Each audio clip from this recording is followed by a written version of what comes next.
একটু একা হয়ে বসুন, কারণ এই কথাগুলো কেবল আপনার আর আমার মধ্যে থাকবে। এই জীবনের কিছু লুকানো গল্প আছে, যা আলোর থেকে আধারেই বেশি স্বাচ্ছন্দ্য বোধ করে। সব কথা সবাইকে বলা যায় না, কিছু অনুভূতি একান্তই নিজের। আজ আমার সেই বুকের ভেতর জমানো কথাগুলোই আপনাদের শোনাব। নাম আমার মৌসুমী, আমার বাড়ি বর্ধমান। আয়নার সামনে দাঁড়ালে এখনও নিজেকে দেখলে খানিকটা অবাক হই। মধ্যবয়সে পৌঁছেও হয়তো শরীরের গড়নটা বেশ ভালো আছে। আজও যখন একটা হালকা শাড়ি পরে বারান্দায় গিয়ে দাঁড়াই, হাওয়ায় শাড়ির আঁচল সরে গিয়ে পেটের কাছটা একটু দেখা যায়, তখন মনে হয় এই তো। কপালে একটা ছোট্ট টিপ, চোখে কাজল আর হালকা লিপস্টিক। এই সাজটা আমার বহুদিনের পুরনো অভ্যেস, কিন্তু আজকালের পেছনের কারণটা যেন একটু পাল্টে গেছে। এই সাজে, এই শরীরে লুকিয়ে থাকা একটা গোপন অধ্যায়ের কথা আজ আমি আপনাদের কাছে বলবো। আশা করি আমার মতো আরও অনেকের জীবনেই এমন কোনো না কোনো মুহূর্ত এসেছে, যখন মন আর সমাজের নিয়ম এক পথ খুঁজে পায়নি। আমার বিয়ে হয়েছে আজ প্রায় 12 বছর। দিব্যি সংসার, স্বামীও ভালো মানুষ। কর্মসূত্রে তাকে প্রায়শই বাইরে থাকতে হয়। মাসখানেক হয়তো বাড়িতে থাকেন, তারপর আবার চলে যান প্রায় 15-20 দিনের জন্য। সেই সময়গুলোতে আমার পৃথিবীটা কেমন যেন ফাঁকা ফাঁকা হয়ে যায়। একা বাড়িতে মনমরা হয়ে বসে থাকি। প্রথম প্রথম খুব কষ্ট হতো, এখন অভ্যেস হয়ে গেছে। কিন্তু মন তো আর অভ্যেস মানে না, সে তো একটু সঙ্গ চায়, একটু ভালোবাসা চায়। আমাদের যৌথ পরিবার, শ্বশুর শাশুড়ি আছেন, দেবর অর্জুন আছে। অর্জুন তখন সবে কলেজে। লম্বায় আমার স্বামী অমরের থেকে একটু ছোট, কিন্তু বেশ ছিপছিপে শরীর। মুখটা নিষ্পাপ, কিন্তু চোখ দুটোতে কেমন যেন একটা গভীরতা। ওর চোখে চোখ পড়লে আমার ভেতরটা কেঁপে উঠত। প্রথম দিকে ভাবতাম হয়তো ছোট দেবর, ওর জন্য একটা আলাদা স্নেহ জাগছে মনে। কিন্তু ধীরে ধীরে সেই স্নেহের রংটা পাল্টাতে শুরু করল। আমার স্বামী যেদিন বাইরে যেতেন, সেদিন অর্জুন কেমন যেন একটা ছায়া হয়ে থাকতো আমার আশেপাশে। হয়তো দেখতো আমি কেমন আছি, মন খারাপ করছি কিনা। রাতের বেলা একা শুয়ে যখন ঘুম আসতো না, তখন পাশের ঘর থেকে ভেসে আসতো অর্জুনের পড়ার ঘরের মৃদু আলো। মাঝে মাঝে ও রাত জেগে পড়ত। আমার নিজের ঘরে জানালা থেকে ওর ঘরের জানালা দেখা যেত। আমি শুয়ে শুয়ে দেখতাম, আর একটা অদ্ভুত শান্তি পেতাম। কেউ একজন তো জেগে আছে এই বাড়িতে। একদিন রাতে খুব বৃষ্টি হচ্ছিল। বিদ্যুতের চমকে বুক কেঁপে উঠছিল আমার। স্বামী বাইরে, শাশুড়ি ঘুমিয়ে পড়েছেন। আমার কেমন যেন একা লাগছিল। হঠাৎ দরজায় একটা টোকা। অর্জুন হাতে চায়ের কাপ নিয়ে এসেছে। বৌদি, দেখলাম তুমি জেগে আছো, চা খাচ্ছিলে না, তাই ভাবলাম তোমার জন্য নিয়ে আসি। ওর মুখে একটা মিষ্টি হাসি। আমি অবাক, ও এত রাতে আমার কথা ভাবছে। আমি চা নিলাম। ওর হাতটা আমার হাতে লেগে গেল। একটা বিদ্যুতের ঝিলিক যেন বয়ে গেল আমার শরীরে। আমি সঙ্গে সঙ্গে হাতটা সরিয়ে নিলাম। ও হয়তো বুঝল না, অথবা বোঝার চেষ্টা করল না।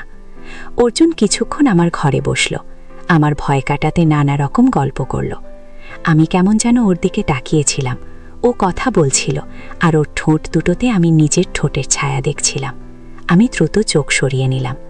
সেই রাতের পর থেকে অর্জুনের প্রতি আমার অনুভূতিটা আরও জটিল হয়ে উঠল। স্বামী ফিরে এলে অর্জুন আবার আগের মতো স্বাভাবিক হয়ে যেত। ওর সঙ্গে আমার তেমন কথাবার্তা হতো না, কিন্তু আমার মনটা ছটফট করত।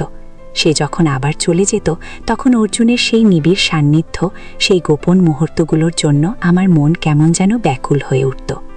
একদিন বিকেলে আমি রান্নাঘরে কাজ করছিলাম। কোমরে আঁচল গুজেছি, পিঠের দিকটা খানিকটা উন্মুক্ত। অর্জুন কখন এসেছে বুঝতে পারিনি। হঠাৎ ওর গলার আওয়াজ শুনে চমকে উঠলাম। বৌদি, কি করছো? ওর গলাটা যেন কানের খুব কাছে। আমি ঘুরে দাঁড়ালাম। ওর চোখ আমার উন্মুক্ত পিঠের দিকে। আমি তাড়াতাড়ি আঁচলটা টেনে দিলাম। ও একটু হাসল। কি গো বৌদি, এত কিসের লজ্জা? আমি তো ছোট ভাই। ওর এই ছোট ভাই কথাটা আমার বুকে গিয়ে বিঁধল। ছোট ভাই, সত্যি কি ও নিজেকে শুধুই ছোট ভাই ভাবে? সেই দিন থেকে অর্জুন আমার কাছে আরও ঘনিষ্ঠ হতে শুরু করল। রাতের বেলা যখন সবাই ঘুমিয়ে পড়ত, তখন ও আমার ঘরের দরজার পাশে এসে দাঁড়াত। খুব নিচু স্বরে ডাকত, বৌদি আছো? আমি ঘুম জড়ানো চোখে দরজা খুলতাম। ও কিছু কথা বলতে আসত, যা দিনের বেলা হয়তো বলা সম্ভব ছিল না। আমার স্বামীর অনুপস্থিতি, আমার একাকিত্ব, সবকিছুই ওর কাছে যেন খোলা খাতার মতো ছিল।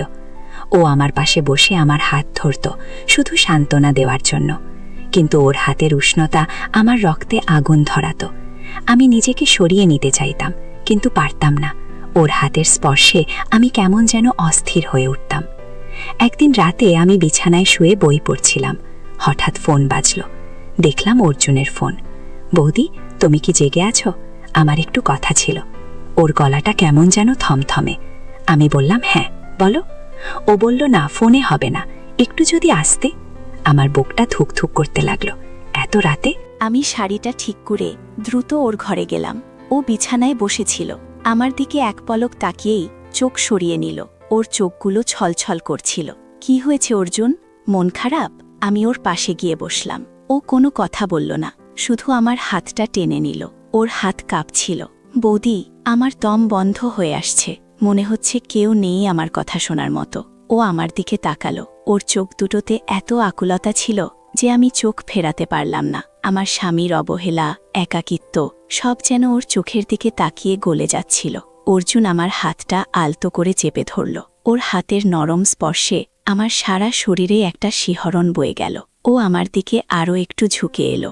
ওর নিঃশ্বাসের উষ্ণতা আমি স্পষ্ট অনুভব করতে পারছিলাম। বৌদি, আমি তোমাকে ছাড়া বাঁচতে পারবো না। এই কথাগুলো শুনে আমার পা থেকে মাথা পর্যন্ত যেন একটা স্রোত বয়ে গেল। আমি জানতাম এ কথা ও আমাকে এমনভাবে বলতে পারে না। সমাজ, পরিবার সবকিছুর একটা সীমারেখা আছে, কিন্তু ওর চোখের দিকে তাকিয়ে আমি যেন কোনো কথা বলতে পারছিলাম না।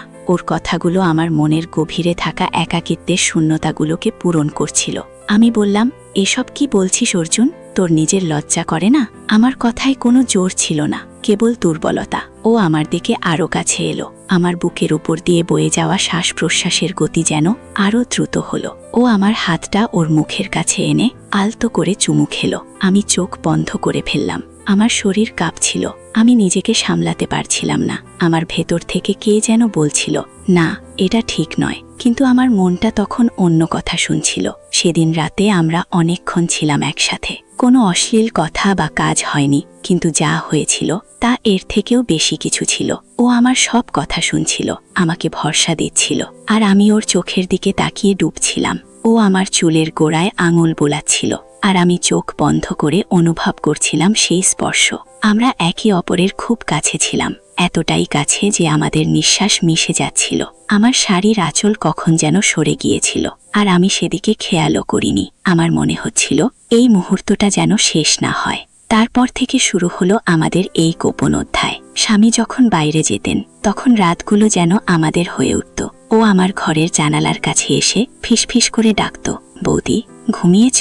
আমি জেগে থাকলে ও আমার ঘরে আসতো। আমরা ঘন্টার পর ঘন্টা কথা বলতাম। ও কখনো আমার হাত ধরত, কখনো আমার কাঁধে হাত রাখত। আমি নিষেধ করতে পারতাম না, কারণ ওর স্পর্শে আমার মনের সব শূন্যতা যেন পূর্ণ হয়ে যেত। একদিন ও আমার কাছে এলো। আমার স্বামীর দেওয়া শাড়ির পারফিউমের সুগন্ধ ওর নাকে লাগতেই ও কেমন যেন অস্থির হয়ে উঠল। আমার ঘাড়ের কাছে মুখ এনে ফিসফিস করে বলল, বৌদি, তোমার গন্ধটা আমার খুব ভালো লাগে। ওর উষ্ণ নিঃশ্বাস আমার ঘাড় ছুঁয়ে যাচ্ছিল। আমার সমস্ত শরীর অবশ হয়ে আসছিল। আমি চোখ বন্ধ করে ফেললাম। ও আমার শাড়ির আঁচলটা আলতো করে সরিয়ে আমার ঘাড়ের কাছে চুমু খেলো। আমার সারা শরীরে কাঁটা দিয়ে উঠল। আমি কোনো কথা বলতে পারছিলাম না, শুধু ওর হাতের বাঁধনে নিজেকে আরো নিবিড়ভাবে জড়িয়ে দিতে চাইছিলাম। দিনের বেলা ও কলেজ যেত, ফিরে এসে আবার সেই শান্ত নিরীহ দেবর, কিন্তু আমার চোখে ওর জন্য একটা অন্যরকম আকর্ষণ কাজ করত। আমি জানতাম এটা ভুল, অন্যায়, কিন্তু ওর প্রতি আমার এই অনুভূতিগুলো আমি কিছুতেই আটকাতে পারছিলাম না।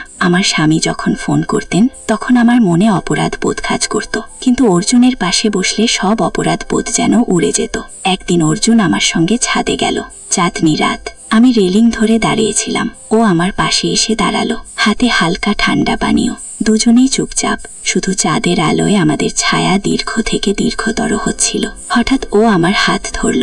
বৌদি, তোমার হাতটা কি নরম। ওর কণ্ঠস্বর যেন আমার কানে বাজছিল। আমি হাতটা সরিয়ে নিতে চেয়েও পারলাম না। ও আমার হাতটা ওর হাতের মধ্যে রেখে দিল। আমার দিকে তাকালো। ওর চোখ দুটোতে একটা গভীর আকাঙ্ক্ষা। বৌদি, তুমি কি আমাকে একটু ভালোবাসতে পারো না? ওর কথা শুনে আমার বুকটা ধরফর করে উঠল। আমি মাথা নিচু করে নিলাম। এসব কি বলছিস অর্জুন? আমরা তো ভাই বোন। ও আমার চিবুক ধরে মুখটা উঁচু করল। আমি জানি বৌদি, কিন্তু আমি তোমাকে অন্য চোখে দেখি। তোমার হাসি, তোমার কথা বলার ভঙ্গি, তোমার গন্ধ, সব কিছু আমাকে পাগল করে তোলে। আমি ওর দিকে তাকিয়েছিলাম, ওর চোখে জল চিকচিক করছিল। আমি জানতাম এই সম্পর্ক সমাজের চোখে মহাপাপ, কিন্তু ওর ভালোবাসার প্রকাশ, ওর আকুতি আমার মনকে কেমন যেন দুর্বল করে দিচ্ছিল। আমি ওর হাতটা আরও শক্ত করে ধরলাম। সেই রাতে আমাদের কোনো দৈহিক সম্পর্ক স্থাপিত হয়নি, কিন্তু আমরা দুজন যেন মানসিকভাবে একে অপরের আরও কাছে চলে গিয়েছিলাম। আমাদের দুজনের মধ্যেই একটা অলিখিত চুক্তি হয়ে গিয়েছিল, যা আমরা কেউই ভাঙতে চাইছিলাম না। কিন্তু এই লুকানো সম্পর্কটা আমাদের দুজনের জীবনেই একটা অদ্ভুত টানাপড়ন তৈরি করছিল। অর্জুন যখন আমার দিকে তাকাত, তখন ওর চোখে আমি কেবল ভালোবাসা নয়, এক ধরনের অধিকারও দেখতে পেতাম, যেন আমি ওরই সম্পত্তি। ওর আচরণে একটা সূক্ষ্ম পরিবর্তন আসছিল। আগে যেখানে ও অনুরোধ করত, এখন সেখানে যেন একটা আবদার বা দাবি থাকত। আমার স্বামী যেদিন বাড়িতে ফিরতেন, সেদিন অর্জুন কেমন যেন অন্যরকম হয়ে যেত। আমার সঙ্গে চোখে চোখ পড়লে ও দ্রুত চোখ সরিয়ে নিত। কিন্তু আমার স্বামী যখন কাজে ব্যস্ত থাকতেন বা হয়তো টিভি দেখতেন, তখন অর্জুন আমার দিকে এমনভাবে তাকাত, যেন আমাদের গোপন সম্পর্কটা ও আমাকে মনে করিয়ে দিতে চাইছে। এই দৃষ্টিগুলো আমাকে অস্বস্তিতে ফেলত। আমার ভয় হতো পাছে কেউ বুঝে ফেলে। একদিন রাতে আমার স্বামী বাড়ি ছিলেন, আমি রান্না করছিলাম। অর্জুন এসে আমার পাশে দাঁড়ালো। আমার স্বামী তখন সামনের ঘরে টিভি দেখছিলেন। অর্জুন আমার কানের কাছে ফিসফিস করে বলল, বৌদি, তুমি আজ কেমন যেন অন্যরকম লাগছে, আমার ভালো লাগছে না। ওর গলাটা কেমন যেন ঈর্ষাকাতর। আমি চমকে উঠলাম। কি বলছিস অর্জুন? এমনভাবে কথা বলিস না। ও আমার হাতটা আলতো করে ধরল। কেন, তোমার কি ভালো লাগে না আমার সাথে সময় কাটাতে? ওর কথাগুলো আমাকে ভয় পাইয়ে দিচ্ছিল। আমি ওর দিকে তাকালাম, ওর মুখে একটা চাপা ক্ষোভ। এই ঘটনার পর আমি একটু ভয়ে ভয়ে থাকতাম। অর্জুন যেন আমাকে বুঝিয়ে দিচ্ছিল আমি ওর জন্যেই আছি এবং আমার জীবনে আর কারো জায়গা নেই। ও হয়তো সরাসরি কোনো হুমকি দিত না, কিন্তু ওর আচরণে, ওর কথায় এমন কিছু থাকত যা আমাকে বাধ্য করত ওর দিকে ঝুঁকে থাকতে। ও যখন আমার স্বামীকে নিয়ে কথা বলতো, তখন ওর কণ্ঠে একটা সূক্ষ্ম বিদ্রুপের সুর থাকত। একদিন আমি ভাবলাম এই সম্পর্কটা আর চলতে দেওয়া যায় না। আমি অর্জুনকে বললাম, অর্জুন, আমরা যা করছি তা ঠিক নয়, এটা বন্ধ করা উচিত। ও আমার দিকে তীক্ষ্ণ চোখে তাকালো। বন্ধ? কি বন্ধ করবে তুমি বৌদি? তোমার একাকিত্ব, তোমার স্বামীর অবহেলা, নাকি আমার ভালোবাসা? ওর কণ্ঠে একটা অদ্ভুত কঠিনতা ছিল। তুমি কি মনে করছো আমি তোমাকে শুধু দেহের জন্য ভালোবাসি? আমি তোমাকে মন থেকে ভালোবাসি। তোমার কষ্টগুলো আমি অনুভব করি। তোমার হাসি দেখলে আমার শান্তি হয়। ওর এই কথাগুলো আমার দুর্বলতাকে আরও বাড়িয়ে দিত। আমি ওর কাছ থেকে নিজেকে সরিয়ে নিতে চাইতাম, কিন্তু ও আমাকে এমনভাবে আঁকড়ে ধরেছিল যেমন কোনো লতা গাছকে আঁকড়ে ধরে। আমি যদি একটু দূরে সরে যেতাম, ও তখন কেমন যেন মনমরা হয়ে যেত, খাওয়া দাওয়া ছেড়ে দিত, মুখে কোনো কথা বলতো না। আর তখন আমার মনে হতো আমার কারণেই ও কষ্ট পাচ্ছে, আমি ওকে কষ্ট দিতে পারতাম না। এই যেন এক অদ্ভুত চক্র। আমার ভালোবাসা না থাকলেও ওর প্রতি আমার একটা মায়া জন্মে গিয়েছিল। এই সম্পর্কের টানাপড়ন আমাকে মানসিকভাবে খুব ক্লান্ত করে তুলছিল। আমি না পারছিলাম অর্জুনকে সম্পূর্ণরূপে ত্যাগ করতে, না পারছিলাম এই লুকানো সম্পর্ক থেকে মুক্তি পেতে। আমার রাতের ঘুম চলে গিয়েছিল, দিনেও আমি ছটফট করতাম। আমার মনে হতো এই বুঝি কেউ সব জেনে ফেলবে। আমার স্বামী, আমার শ্বশুর শাশুড়ি, যদি তারা এই সত্যিটা জানতে পারেন, তাহলে কি হবে? আমার সম্মান, আমার জীবন সবকিছু শেষ হয়ে যাবে। কিন্তু অর্জুন যেন এসবের পরোয়া করত না। সে কেবল আমার সম্মান, আমার জীবন সবকিছু শেষ হয়ে যাবে, কিন্তু অর্জুন যেন এসবের পরোয়া করত না। সে কেবল আমার মনোযোগ চাইত। হয়তো অবচেতন মনে ও আমাকে বুঝিয়ে দিতে চাইত যে আমি ওর জীবনের একটা অবিচ্ছেদ্য অংশ। ও আমাকে নানাভাবে আটকাতে চাইত। আমি যখন আমার বাবার বাড়ি যেতে চাইতাম, তখন অর্জুন কেমন যেন একটা মন খারাপের ভান করত। বৌদি, তুমি চলে গেলে আমার খুব কষ্ট হবে, আমি একা হয়ে যাব। ওর এই কথাগুলো শুনে আমার মনটা কেমন যেন নরম হয়ে যেত। আমি দ্বিধায় ভুগতাম। এই সম্পর্কটা আমার জীবনে একটা গভীর ক্ষত তৈরি করছিল। আমি জানতাম এভাবে চলতে দেওয়া যায় না। একদিন আমাকে একটা সিদ্ধান্ত নিতে হবে।